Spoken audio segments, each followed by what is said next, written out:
How are you? Doing very well. A little tired. Gotta get up early to make it to the show. How's today been for you? Fun. I mean, always fun at these conventions, but a little bit slower than yesterday, which is odd because I find that most of the time, the first day or the first couple days of a show, you get a lot of looky-loos and people basically judging what they want to pick up, and then Sunday they come back around and actually make their purchases. But I wound up doing very well yesterday. Wow. And so far, it's still early today, so we'll see what happens by the end. Really cool. But you know, the important thing is it's fun.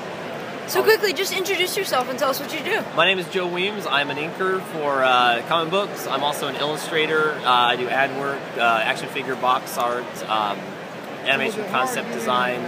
You name it, I do it. So, but when it comes to comic books, people know me as an inker primarily for the last 20 years. And a pretty goddamn amazing one, if I can say so myself. Well, thank you very much. I'm just saying, I can't even imagine how you did the detail in some of these different prints that I'm looking at. Time and patience. Time and patience. Yeah. I tell you. So. And those are virtues that a lot of people don't have, right? So. Yeah, you gotta have it if you're in this industry. Absolutely. You gotta be willing to sit at your table for 12 hours, 16 hours at a stretch, and wake up next morning and do it all over again. Get your coffee in you and get right to it. Sit get your down Starbucks. Oh yeah. How did you get started? When did you get started? And how did you get inspired?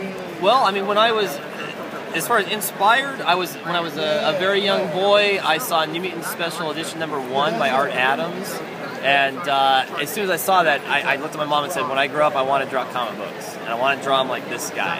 And I was probably 11 or 12 at the time. And so I never looked back from there. I knew I always wanted to do it. So, as soon as I was 18, time to go to college, I just took art classes at JC. Everything I could. Airbrush, ceramics, figure drawing, you name it, I took it. Because I figured I'd taken my whole life of general education at that point, so why continue with that when I now want to specialize? And I knew it's going to be art, so I'll learn as much as I can. Yeah.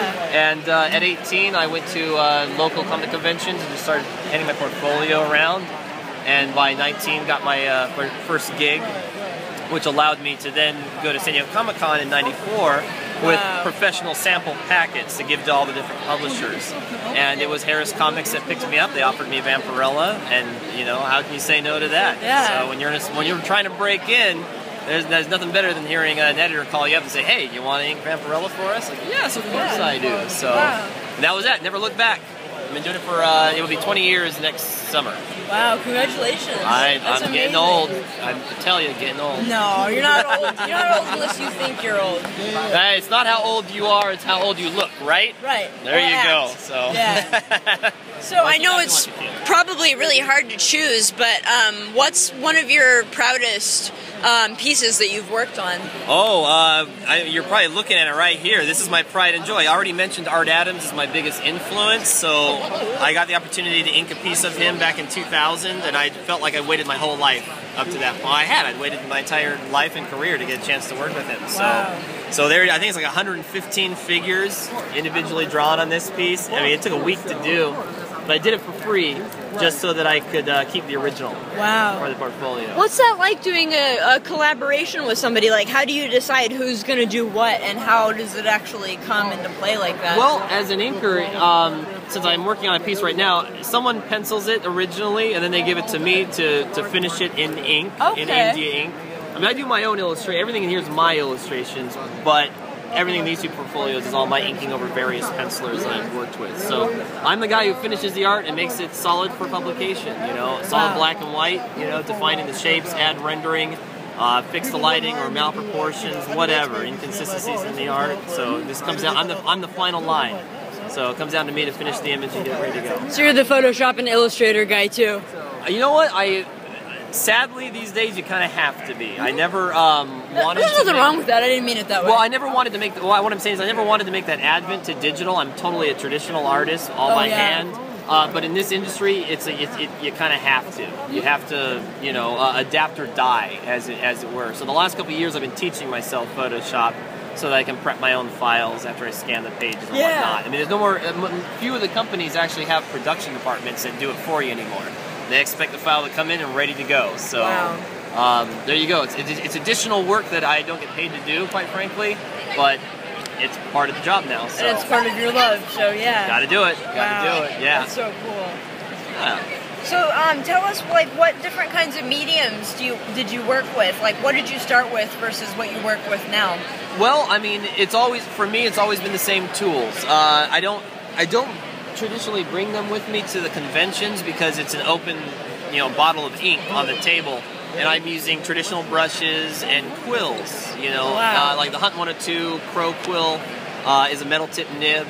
And it's just you dip it in your ink and you go, and you can get line variations in one stroke depending how much pressure you apply, just like a brush. Yeah. Some brushes you can get all sorts of feathered textures. It's almost calligraphic in a way. Absolutely, absolutely. So, and in fact, yeah, the metal nibs I use are very much hand-me-downs from calligraphy pens. I mean, they're called crow quills because essentially that's what people used to turn of the century and in the past. They would take a quill of a bird, of a crow particularly, and use that to dip because it had a hollow, shell, if you will, and a very fine tip that they would use to letter with, ink with, etc.